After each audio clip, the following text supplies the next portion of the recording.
अस्सलामुअलैकुम। मेरा नाम डॉक्टर यूनुस खिलजी है। बीकानेर के सरदार पटेल मेडिकल कॉलेज में मैं एसोसिएट प्रोफेसर हूँ एनेस्थीसियोलॉजी में। और जो ऑर्गन रिट्रीवल बोर्ड है, जो इंस्टीट्यूशनल बोर्ड है, उसका मेंबर हूँ। प्रोफेसर साहब, आगे हम आपको डॉक्टर साहब के नाम से बोलेंगे। मैं ये अर्ज़ कर रहा था कि ऑर्गन डोनेशन के बारे में आजकल ये चर्चा है कि राजस्थान नंबर 1 पर आ गया। ये आपने किस तरह कर दिखाया? जी, ये बेसिकली तो ये पूरा स्टेट लेवल का प्रोग्राम है और इसमें जो एडमिनिस्ट्रेशन और जो स्वास्थ्य विभाग है वो बहुत ज़्यादा इंटरेस्टेड है। तो इसलिए उनकी जो अगर मान लो ऊपर से लीडरशिप का अगर इनिशिएटिव होता है तो सब लोग एक्टिव हो जाते हैं। तो यही हुआ है। तो हमारे यहाँ पे राजस्थान में हर मेडिकल कॉलेज में ऑर्गन रिट्रीवल बोर्ड्स बनाए गए हैं, जिनका ये है कि भाई ये एक तो होता है रिट्रीवल, एक होता है ट्रांसप्लांट।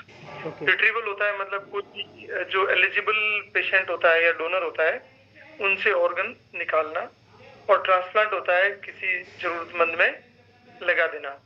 तो पहले वो कह रहे हैं कि फर्स्ट स्टेप में रिट्रीवल सेंटर तो सब जगह होने चाहिए। जितने भी बड़े बड़े जो मेडिकल कॉलेजेज हैं उसमें सब में सारे डिस्ट्रिक्ट में जो भी आज अब तो 30 मेडिकल कॉलेज हो गए, लेकिन फोकस बड़े 5 में है। और जो 5 बड़े मेडिकल कॉलेज है वहाँ पे ट्रांसप्लांट सेंटर भी डेवलप हो। तो सबसे पहले क्योंकि किडनी का बड़ा तो किडनी वाले करने का सबसे पहले इनका टारगेट है। ये कोई दो संस्थाएं, एक सोटो एक नोटो, ये किस तरह काम करती हैं, ये क्या है? रिट्रीवल एंड ट्रांसप्लांट ऑर्गेनाइजेशन, और सोटो जो होती है उसकी स्टेट इकाई होती है state organ retrieval transplant organisation. ये जो गवर्नमेंट बॉडीज होती है, ऑटोनोमस बॉडीज होती है, गवर्नमेंट ऑफ इंडिया की होती है, और ये बेसिकली सारा कुछ कोऑर्डिनेट करती है। जो इंफॉर्मेशन, एजुकेशन, कम्युनिकेशन जो भी इससे रिलेटेड होता है वो स्प्रेड करती है, अवेयरनेस स्प्रेड करती है पूरी कंट्री वाइड। फिर इससे जुड़े हुए जो भी रेगुलेशंस है, रूल रेगुलेशन, उनको रेगुलेट करती है। फिर उसका इम्प्लीमेंटेशन होता है, उनका इंश्योर करती है। और एक नेटवर्क भी प्रोवाइड कराती है जिसमें कि कोऑर्डिनेशन होता है डोनर्स के बीच में और जो रेसिपिएंट होता है वो, प्लस उसके अलावा जो इनके जितने भी लीगल जो वर्कअप होता है इनका सारा वो, प्लस जो अवेयरनेस वाले लोग जुड़े रहते हैं, वॉलंटियर्स जुड़े रहते हैं। तो सबकी एक मतलब अम्ब्रेला बॉडी है, नोटो नेशनल लेवल पे, सोटो स्टेट लेवल पे। ओके सर, ये डोनर जो होते हैं दो प्रकार के बताए जाते हैं, एक लाइव डोनर और एक वो डोनर, इसमें क्या फ़र्क है? ये लाइव डोनर वो होते हैं जो मतलब अपना कोई भी, जैसे कोई जोड़े का ऑर्गन होता है, जैसे किडनी हो गया या कोई ऐसा ऑर्गन जिसका थोड़ा सा पार्ट देने से आदमी के जो डोनर है उसके स्वास्थ्य पे कोई प्रतिकूल प्रभाव नहीं पड़ता हो, जैसे कि लीवर दे दिया किसी ने, या मान लो बोन मैरो दे दिया, या किसी ने ब्लड वो दिया आपने, है ना।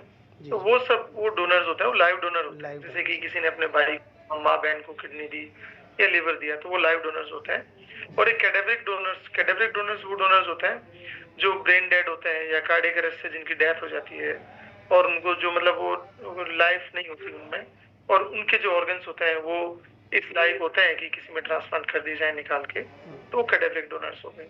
अच्छा, ये जो अंग को प्रत्यार्पण करने की जो पूरी प्रक्रिया है, ट्रांसफ़र करने की, इस प्रक्रिया के बारे में कुछ बताएं कि क्या ये इतना आसान है कि जैसे हम देखते हैं फिल्मों में किसी ने किसी को कुछ दे दिया, उसके मरने के बाद निकाला और उसमें डाल दिया, या ये कोई एक बड़ा प्रोसेस है? ये एक पूरा प्रोग्रेस के बारे में बताएंगे, प्रोसेस के बारे में सर? नहीं, ये बहुत मुश्किल प्रोसेस है, बहुत लंबा प्रोसेस है, बहुत एनर्जी लगती है और बहुत एफर्ट लगता है। बड़ी टीम उससे जुड़ी रहती है। जैसे मान लो स्टेट लेवल पे सोटो होती है, नेशनल लेवल नोटो होती है, ये सब ये कोऑर्डिनेट करते हैं चीजों को। तो इसमें इनकी रजिस्ट्री होती है नेशन वाइड और स्टेट वाइड, कि भाई जिनको जरूरत होती है ऑर्गन्स की तो वो अपने को रजिस्टर करवाते हैं पहले। तो अगर कोई भी ऑर्गन डोनर्स होता है तो अगर वो रजिस्टर्ड नहीं है तो फिर उसको नहीं मिलेगा। मतलब एक तो जैसे मान लो कि मैं अपने भाई को या बहन को दे रहा हूँ तो वो तो एक अलग कहानी है, उसमें तो आप डायरेक्टली अपने दे सकते हो, उसके भी लीगल फ्रेमवर्क होता है। वो सारा कमिटीज और बॉडी जो कॉन्स्टिट्यूशनल बॉडीज होती है वो इंश्योर करती है, उसमें ह्यूमन राइट्स वाले होते हैं, जजेज होते हैं, सब होते हैं, वो इंश्योर करते हैं कि भाई इसमें कोई फर्जीवाड़ा तो नहीं है, ये सब। लेकिन जो कैडेवरिक डोनर्स होते हैं जिन पे आज अपना फोकस है, तो उनके लिए अगर जैसे अपनी बॉडी को दान कर रहा है, मतलब दान कर रहा है इन द सेंस कि अगर उसको, जैसे मैंने अपनी एक प्लेज कर लिया कि भाई मेरी अगर डेथ हो जाती है, मैं लाइफ के लिए इनकॉम्पेटेबल होता हूँ, तो मेरे ऑर्गन किसी जरूरतमंद को दे दो। उस स्थिति में फिर वो एक रजिस्ट्री होती है नेशन वाइड उस रजिस्ट्री में जो पेशेंट्स होते हैं मेरिट वाइज नंबर वाइज उसी हिसाब से उनको ऑर्गन दिए जाते हैं। ठीक ठीक। अच्छा हाँ, तो कोऑर्डिनेट जी सारा ये सारी बॉडी ओवरलोड बहुत अच्छा कोऑर्डिनेटेड होता है सब। अगर कोई व्यक्ति जो अपने अंगदान का या प्लेज का फार्म भर चुका है, संकल्प ले चुका है, तो उसके बाद तो उसके बॉडी पे कोई उसका इख्तियार रहता नहीं, उसके परिवार वाले फैसला करेंगे तो ये संभव हो पाएगा, या उसकी डेथ अस्पताल में होगी तो ये संभव होगा, या घर पर भी अगर वो डेथ होता है तो उसके बाद भी ये पॉसिबल है?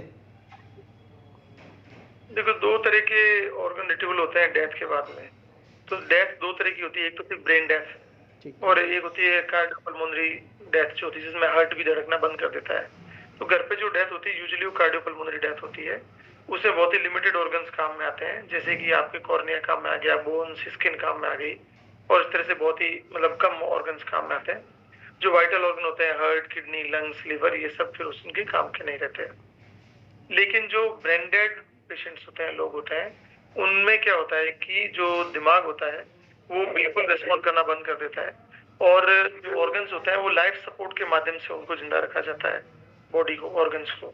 तो ऑर्गन्स जो मतलब जैसे वेंटिलेटर होता है उसे सांस दे रहे हैं, उससे बॉडी में ऑक्सीजन जा रही है, और हार्ट के जो ना जो उसको धड़कने के लिए दवाइयों से सपोर्ट मिलता है तो वो धड़कता रहता है। तो जैसे ही सपोर्ट हटाता है बॉडी हट जाती है, बंद हो जाती है, क्योंकि उसका ब्रेन है 100% साइलेंट हो गया।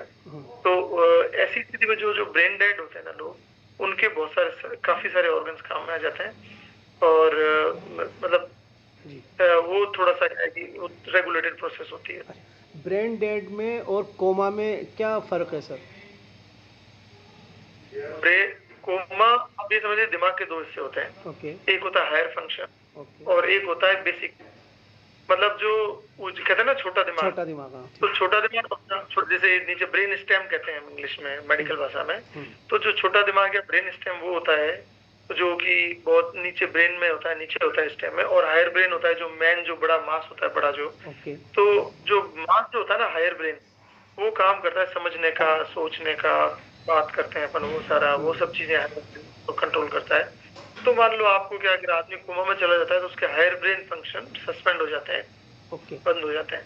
छोटा दिमाग लेकिन उनका ब्रेन, छोटा दिमाग काम कर रहा है, छोटा दिमाग काम कर रहा है, इसका मतलब वो सांस खुद ले सकता है, उसके हाथ पांव में भी थोड़ी मूवमेंट रहती है, उसका दिल भी अपने आप धड़कता है, और उसका मतलब ये सारी चीजें है ना, ये सारी चीजें उसकी काम करती, बॉडी उसकी काम कर रही होती है, वो जिंदा रहता है। अगर वो उसको अगर मतलब कोई भी सपोर्ट नहीं है तो भी वो जिंदा रहेगा। कोई भी सपोर्ट नहीं है तब भी वो जिंदा रह जाएगा। आप जो ऑर्गन को जिंदा रखते हैं, अगर उसमें उसकी जरूरत है, हाँ आप उसको घर पे ले जा सकते हैं, घर पे नली से खाना दे सकते हैं, वो बेड में लेटरिन पेशाब करेगा, भले उसका कंट्रोल नहीं हो लेकिन वो काम करेगा, और बॉडी वो जिंदा रहेगी, वो इंसान जिंदा रहेगा। तो कोमा में जो पेशेंट होता है, और हो सकता है कि कोमा का पेशेंट कभी रिकवर भी कर जाता है चमत्कारी रूप से, बाकी वो चमत्कार कम ही होता है, बट यूजुअली कोमा ही होता है। तो वो बॉडी क्या होती है, वो सेल्फ सस्टेनेबल होती है, वो अपने हिसाब से जिंदा रह सकता है, वो कैपेबल नहीं होता इंडिपेंडेंट लाइफ का, बट वो लाइव रहता है, सांस खुद लेता है, दिल खुद धड़कता है। जो ब्रेन डेड पेशेंट होता है उसमें जो छोटा दिमाग होता है ना, जो दिल को धड़कने को कंट्रोल करता है, जो सांस को कंट्रोल करता है, बॉडी के दूसरे फंक्शन जो होता है ना ऑटोमेटिक जो चलते हैं उनको कंट्रोल करता है, वो सारा बंद हो जाता है, यानी पूरा ब्रेन शटडाउन हो जाता है। तो ब्रेन का यूं समझो कि यहाँ नीचे है ना, उसका कोई कम्युनिकेशन नहीं रहता बॉडी से, कोई रेस्पॉन्स नहीं, ना उसको कुछ समझता है जो बॉडी कहती है, ना वो बॉडी को नीचे कोई रेस्पॉन्ड करता है, कोई ऑर्डर देता है। तो बॉडी अपने आप पे हो जाती है, अपने आप पे होगी, इसका मतलब ये है कि जो रेस्पिरेटरी सेंटर होता है ब्रेन में वो काम करना बंद कर देता है। अगर आप वेंटिलेटर हटाते हो तो उसी वक्त ही सांस बंद हो जाएगी, सांस बंद होगी तो ऑक्सीजन नहीं मिलेगी, नहीं मिलेगी तो 2, 4, 5 मिनट के अंदर मरीज की मृत्यु हो जाती है। अच्छा, तो इसी तरह से हार्ट है वो भी रेगुलेटेड नहीं रहता है। किडनी होता है उसका, क्योंकि ब्रेन से रिफ्लेक्स होता है कि भाई कब नमक बढ़ा तो ब्रेन को पता चलता है, तो यूरिन कैसे बनाएगी, कैसे कम करेगी, तो वो जो सारे ब्रेन के कंट्रोल होता है ना किडनी के, हार्ट के, सारे खत्म हो जाते हैं। इसकी मुंह में अगर मुंह में कुछ डालें तो वो नीचे कुछ उसको एक्टिव कर पाएगा, पाचन क्रिया ये सब कुछ नहीं। अच्छा, इसकी इस्लामिक दृष्टि से मैं बात करूं तो कि ब्रेन डेड जो बंदा है, क्या इसकी रूह निकल चुकी है?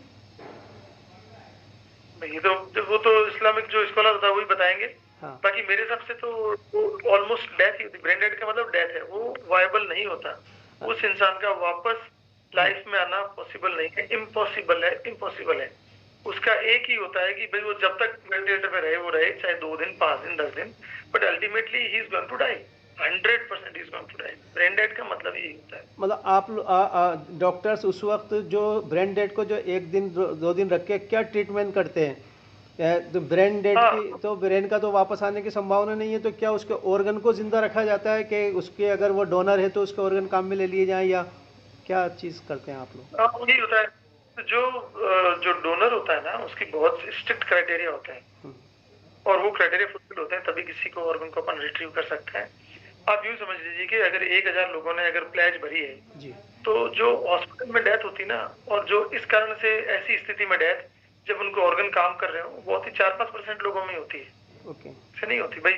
आप किसी के अगर घर पे डेथ हुई तो उसके ज्यादा ऑर्गन काम नहीं आते, कॉर्निया, बोन, जो हड्डियां, स्किन, ये सब काम आ सकते हैं। लेकिन जो और हॉस्पिटल में जाके कोई डेथ होती है, अगर मान लो किसी को सेप्टिसिमिया हो गया, इन्फेक्शन हो गया बॉडी में, तो उसका कोई ऑर्गन काम नहीं आएगा, है ना। अगर जी। हाँ, अगर इसी तरह से मतलब, हाँ बताइए आप। हाँ, अभी कुछ दिनों से ये सुनने में आया, लोग एक नई चीज़ लेकर आए हैं सामने कि, और ये एक तरीके से मैं समझता हूँ चिकित्सकों पर इल्ज़ाम ही है कि वो ऑर्गन लेने के लिए ब्रेन डेड व्यक्ति को मारते हैं, हत्या करते हैं उसकी। तो ब्रेन डेड तो पहले मर चुका है, तो क्या उसके अंगों की हत्या यहाँ पर कही जा रही है, या कुछ जीवन उसमें बचा हुआ था उसकी हत्या की जा रही है? क्या डॉक्टर ऐसा करते हैं? भाई अपने दीनी एतबार से तो मैं कुछ इसमें कमेंट नहीं कर सकता, लेकिन मेडिकली अगर अपन देखें ना, तो ब्रेन डेड इंसान का मतलब है कि वो डेड है, वो कभी भी वापस जिंदगी में नहीं आ सकता। इवन आप उसको ऐसा नहीं कि भाई वेंटिलेटर ऑफ हो जाएगा और आप घर पे ले जाओ, वो भी नहीं हो सकता। जब तक उसको वेंटिलेटर चलेगा वो जिंदा रहेगा। जिस टाइम वेंटिलेटर हटाया, सांस लेना बंद, जिस टाइम हार्ट को सपोर्ट करने वाली दवाइयां हटाई, हार्ट बंद। तो बेसिकली वो लाइफ से इनकॉम्पेटेबल बॉडी होती है, बट वो बॉडी के जो ऑर्गन फंक्शन होता है वो लाइफ सपोर्ट पे डिपेंडेंट होता है सारा। तो ब्रेन डेड इसीलिए लीगली ब्रेन डेड जो पेशेंट होता है वो ऑर्गन डोनेशन के लिए एलिजिबल होता है। उसके लिवर, किडनी, हार्ट, लंग्स आप डोनेट कर सकते हैं, क्योंकि वो इसलिए क्योंकि वो जिंदा नहीं रह सकता हो, और उसकी जो लाइफ की जो लाइफ स्पैन होता है ना, वो भी कुछ दिनों का ही होता है। बाद में अगर सपोर्ट पे भी रखते हैं तो कुछ दिनों का ही होता है, तो ultimately is going to die. तो इसलिए जो लीगली और एथिकली ब्रेन डेड पेशेंट है, उनको उनका अपन ऑर्गन अपन रिट्रीव कर सकते हैं। उसके लिए घर वालों, अगर आपने प्लेज कर दिया है, उसके बावजूद भी आपका प्लेज तो है ही इम्पोर्टेंट है, लेकिन उसके साथ में तब भी अगर मान लो आपके घर वाले मना कर देते हैं, तो शायद मेरे ख्याल से फिर भी नहीं ले सकता कोई। तो ये बहुत सारे, एक तो कंसेंटिंग प्रोसेस होती है, वो हमेशा रिन्यू होती है। आप अगर प्लेज कर देते हो तो अपनी प्लेज को कभी भी वापस ले सकते हो, कहते हो भैया मेरा दिमाग बदल गया, मैं तो नहीं दूंगा अब, तो मत दो। वो आप वही वेबसाइट पे जहाँ जाके प्लेज किया वहां जाके अनप्लेज कर दो, वो आप छूट जाओगे वापस उससे। तो वो ऐसे कोई ऐसा नहीं कि बंद तो आपने मतलब कर ही दिया। एक तो ये चीज। दूसरी चीज, अगर मान लो ऐसा होता है कि आप उस स्टेज तक मैं पहुंच जाता हूँ, सपोज मैं पहुंच जाता हूँ उस स्टेज तक, उसके बाद में भी इतनी सारी रेगुलेशंस हैं, रूल्स हैं, और लीगल और मेडिकल फॉर्मेलिटीज है कि एलिजिबल डोनर बनने के लिए मतलब बहुत कुछ चाहिए होता है। जैसे कि आपके सारे ऑर्गन ठीक काम कर रहे हो, आपका कोई सेप्टिसिमिया नहीं हो, बॉडी में इन्फेक्शन नहीं हो, सेप्सिस नहीं हो, है ना, बॉडी में सारे जो इलेक्ट्रोलाइट्स की मात्रा है वो ठीक हो, उसकी ऑप्टिमाइजेशन का पूरी चेकलिस्ट होती है। फिर उसके बाद में जो ब्रेन डेड कमिटीज होती है हर इंस्टीट्यूट में, उसमें ब्रेन डेड कमिटीज में एक्सपर्ट्स होते हैं।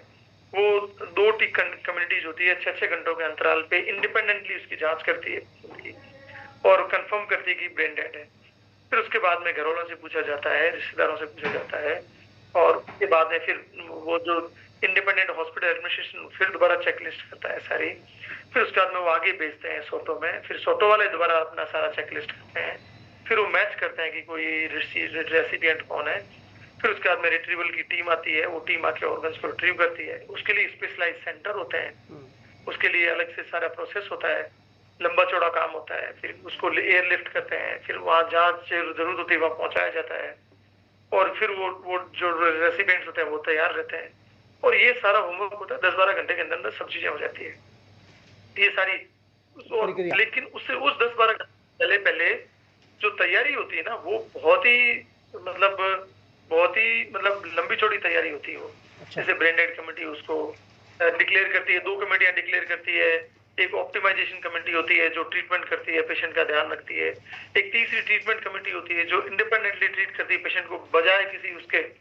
वो सब अपना काम कर रहे हैं अलग से, लेकिन वो इस हिसाब से ट्रीट करती है कि पेशेंट मतलब जैसे जैसे किसी भी नॉर्मल पेशेंट को ट्रीट करते हैं वैसे वो ट्रीट कर रहे होते हैं उनको। तो ऐसे बहुत सारी मतलब सब चीजें साथ काम करती हैं, और पूरा लीगल फ्रेमवर्क है और पूरी सेफ गार्ड जैसा है, कोई फर्जीवाड़े की गुंजाइश नहीं होती है, बहुत स्ट्रिक्ट है। तो ये लीगल और पूरा जो है ट्रांसपेरेंसी के साथ ये सारा कार्यक्रम होता है। तो अलग अलग टीमें बार बार मरीज को चेक कर रही है कि ये ब्रांडेड है भी या नहीं, या डोनर है भी या नहीं, ये सब चीज़ें चेक की जाती होंगी, है ना? बिल्कुल। डॉक्टर साहब, यही तो मैंने कहा है। जी हाँ, जी हाँ। डॉक्टर साहब, ये मैं बार बार मैं इस बात को कह रहा हूँ कि लोग इसको कहते हैं कि ये हत्या है। तो जो ऑर्गन है हमारे एक ब्रेन डेड पर्सन के या साधारण मृत्यु के, ये कितने समय तक बिना सपोर्ट के ज़िंदा रह सकते हैं? बिना सपोर्ट के अगर तो ज़्यादा टाइम ज़िंदा नहीं रहेंगे, आई थिंक फिर तो वो प्रत्यारोपण के भी लायक नहीं रहेंगे। आप ही उसको अपना जीवित रख के और ज़्यादा बिना सपोर्ट के जी हार्ट 7-8 मिनट, अगर सपोर्ट हटा देते हो तो हार्ट है वो 5 से 6 मिनट, ब्रेन जो होता है वो 5-6 मिनट, तो ब्रेन तो चला ही जाता है ऐसे पेशेंट्स में। 7-8 मिनट बाद में हार्ट रुक जाता है, और उससे भी, और यही 8-10 मिनट का ड्यूरेशन होता है किडनी का। अगर उससे ज्यादा अगर किडनी को ऑक्सीजन की सप्लाई नहीं हुई तो किडनी उसके बाद में डैमेज हो जाती है, परमानेंटली डैमेज, फिर वो काम नहीं करेगी। और जब किडनी, हार्ट और ब्रेन 3 काम नहीं करते तो बाकी सारा शरीर को कोई मतलब नहीं होता, वो सब फटाफट जाता है। हाँ डॉक्टर साहब, एक इस्लामिक दृष्टि से मैं ये बात भी जानना चाह रहा था कि हमारे यहाँ एक आम धारणा थी कि रक्तदान जो है बहुत मना था। फिर पता नहीं रक्तदान कैसे वापस शुरू हुआ, और इसी तरह जो ऑर्गन का तो तस्वुर नहीं था, लेकिन फिर भी ऑर्गन जो अलाइव जो बंदा है उसके लिए किडनी और जो आपने बताया जोड़े की शक्ल में वो सब दे रहे हैं। आँखें जो हैं ये मृत्यु उपरांत अभी भी जो है मुसलमान ले रहे हैं, और अभी कंसेप्ट देने का बिल्कुल भी तस्वुर नहीं है, और कोई अगर दे भी रहा है तो उसको गलत समझा जा रहा है। इसके बारे में आपका क्या कहना है? आप क्या फील करते हैं, और क्या आपको इस तरह की बातें आपके डिपार्टमेंट में सुननी होती हैं कि मुस्लिम की तरफ से कोई ऑर्गन नहीं आ रहे? क्या सारी चीज़ों पे एक बार ज़रा सा आप रोशनी डाल दें। हाँ नहीं, वो ये कहते हैं कि भाई लेते लेते हैं, देते नहीं है, लेकिन जब जज जाती है ना मुसलमानों के, वो इतना देते हैं कि वो सामने वाले कहते हैं भाई रुक जा।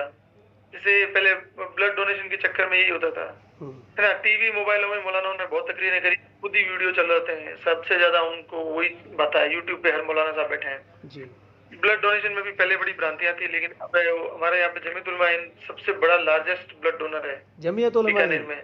कोविड के टाइम में उन्होंने उन्होंने कोविड के टाइम में सबसे ज्यादा सिंगल डोनर प्लाज्मा सबसे ज्यादा दिए उन्होंने, 45-47 दिए उन्होंने, 45 से 47, जो सबसे ज्यादा लार्जेस्ट थे।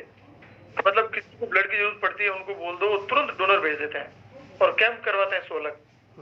तो वो करने पे फिर अपनी पे आ जाते हैं, क्लियर हो गया, उसके बाद में तो मुसलमान कहीं रुकता नहीं है, दिल तो बड़ा ही होता है। लेकिन जो कंफ्यूजन होता है ना, उसमें तो स्कॉलर को बैठ के और कोई सेंसिबल बात कहनी चाहिए।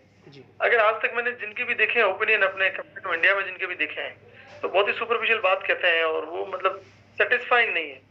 नॉर्थ अमेरिका के इमाम एसोसिएशन है नॉर्थ अमेरिका की, तो उनका एक रिसर्च आर्टिकल छपा है किसी, तो उन्होंने छापा है, वहां पे क्या है कि जो अमेरिका में और यूरोप में वहां पे रिलीजियस बॉडी से सबको वो तालमेल बना के चलते हैं, ताकि क्या है कि इंक्लूसिव रहे सब कुछ। तो जब नॉर्थ अमेरिका की जो एसोसिएशन थी इस्लामिक स्कॉलर्स की जो भी है उनकी, तो उनका जो ओपिनियन जो आया था, उन्होंने फतवा जारी किया था, उसमें यही था कि भाई आप बेचना नहीं है, हराम है, या मान लो किसी की लाइफ को थ्रेट हो तो डोनेशन नहीं देना, ये सब चीजें तो हमारे वाले भी कहते हैं। प्रॉब्लम इनको ये होती है कि भाई डोनर होता है ना, जब ब्रेन डेड के टाइम में या जो कार्डियक अरेस्ट के बाद में डोनेशन में, उसमें ये बड़ा कंफ्यूजन पैदा करते हैं। उन लोगों की राय तो ये थी कि भाई देखो, अगर मान लो हार्ट अटैक आ गया, चला गया, उसका में कॉर्निया देने में, बोन स्किन देने में कोई प्रॉब्लम नहीं है। ब्रेन डेड में मतलब उनका ये था कि हाँ दे सकते हैं, कुछ लोग कहते हैं नहीं, मतलब, लेकिन उनका ओवरऑल वो भी उसमें पॉजिटिव थे। फिर उनका ये था कि रिप्रोडक्टिव ऑर्गन्स है ना, वो डोनेट नहीं करने, तो उनके बड़े क्लियर कट उन्होंने गाइडलाइन दे दी, जनता में कंफ्यूजन नहीं है, तो वो अपने जनता अपने हिसाब से डिसाइड करती है। हमारे यहाँ पे अभी तक ऐसा कुछ है नहीं, और ऐसी कोई बॉडी है भी नहीं, और जो है उनका भी कोई बहुत मतलब वो अभी उस प्रोसेस में है कि वो थोड़ा इवॉल्व होंगे, मुझे लगता है थोड़ा टाइम लगेगा अपने यहाँ पे, बट होने के बाद मेरे ख्याल से तो मुस्लिम समाज सबसे आगे रहेगा। एक बार हमारे जितने भी इस्लामिक स्कॉलर है वो कंफ्यूजन हटा दें, फिर हम लोग तो सबसे आगे हैं। पर्सनली अगर मेरे से पूछा जाए मेडिकली, तो इसमें कोई प्रॉब्लम नहीं है, क्योंकि वैसे भी वो वाइबल नहीं होती बॉडी आपकी, वो जिंदा नहीं रहती बॉडी आपकी, ब्रेन डेड का मतलब वो डेड जुड़ गया उसमें। ऐसे ऐसे तो नहीं कहते किडनी डेड, हार्ट डेड, मतलब किडनी डेड या लंग्स डेड, लिवर डेड तो कोई नहीं कहता ना, हाँ कोई है ना। नहीं लिवर अगर मान लो डेड हो गया तो उसकी जगह नया जाएगा, निकल जाए। किडनी की जगह नया लग जाएगा। लेकिन अगर ब्रेन जो है चला गया तो वो चला गया। आपकी कंप्यूटर की आईसी उड़ गई, उसका तो कुछ नहीं, वो जागेगा ही नहीं, स्विच ऑन होगा ही नहीं वो। अब आपके तो हार्ड ड्राइव तो उसकी जिंदा है, तो हार्ड ड्राइव जिंदा है तो ठीक है, निकाल के दूसरे में लगा दे, हाँ वो काम आ जाएगी। लेकिन कंप्यूटर तो नहीं जाएगा ना, उसकी ओके। आईसी उड़ गई तो उड़ गई। तो इस टाइप का मामला रहता है। मतलब ये कि वो वायबल नहीं है, वो पर्सन लाइफ में वायबल नहीं है, कंपेटेबल विद लाइफ होता ही नहीं। तो ये एक चीज़ मुर्दे की तकलीफ़ के हवाले से की जाती है कि मुर्दे को कोई तकलीफ़ होती है चीर फाड़ की दृष्टि से, तो इसके में पोस्टमार्टम और इसको आप कैसे डिफ़ाइन करेंगे कि इसमें क्या मसला है? है, ब्रेन डेड है तो पेन तो सेंस कर ही नहीं सकता जी। तकलीफ तो ये पोस्टमार्टम जैसा ही है मेडिकली अगर देखा जाए तो, उसमें कोई और अंतर नहीं है। अगर पोस्टमार्टम करते हैं तो भी उसमें कोई सेंसेशन नहीं होते, इसमें भी कोई सेंसेशन। आपका ब्रेन बंद हो गया, ऊपर से कोई कंट्रोल नहीं, कुछ पता नहीं है क्या हो रहा है क्या नहीं हो रहा है, आपके सारे पाथवे खत्म है। मैं कह रहा हूँ ना, कम्युनिकेशन सारा खत्म है, तो कोई तकलीफ नहीं है। वो तो ढेर है, जैसी डेड बॉडी वैसी वो है। डॉक्टर साहब, अगर एक ब्रेन डेड बॉडी को हम कितने दिन तक उसको अलाइव रख सकते हैं उनके अंगों को सपोर्ट के जरिए? सपोर्ट तो कुछ दिनों से लेकर के हाईएस्ट कुछ महीने तक, हाईएस्ट उससे ज्यादा नहीं रख सकते। अगर बहुत ही तगड़ा आईसीयू हो तो जो सिंपल जो नॉर्मल जैसे हमारे आईसीयू होता है, हमारा हॉस्पिटल है या जब अपना एसएमएस है, इस टाइप का कोई भी ऑर्डिनरी आईसीयू है, उसमें ब्रेन डेड पेशेंट बाद हफ्ते 10 दिन से ज्यादा जिंदा नहीं रहता, क्योंकि फिर उनकी किडनीज विडनीज होती है ना, वो कहाँ से ये सारे रिफ्लेक्सेस होते हैं सारे जी। तो ब्रेन में एक एड्रिनल होता है, वहां से तो एड्रिनल होता है, हाइपोथैलेमस होता है, ये सब होता है, तो ये रिफ्लेक्सेस बनते हैं सारे, तो ये रिफ्लेक्सेस सारे के सारे लॉस्ट हो जाते हैं। तो वो रेगुलेट कहाँ से करेगा ऑर्गन? तो ऑर्गन्स क्या है कि रेगुलेट नहीं कर पाते। जो हार्मोन्स होते हैं बनते हैं हमारे बॉडी में, जो और जो न्यूरोट्रांसमीटर्स बनते हैं, और जिस तरीके से रेगुलेशन होता है कि नमक कम ज्यादा कैसे होगा, ब्लड प्रेशर कम ज्यादा कैसे होगा, सारा कनेक्शन खत्म हो जाता है सारा।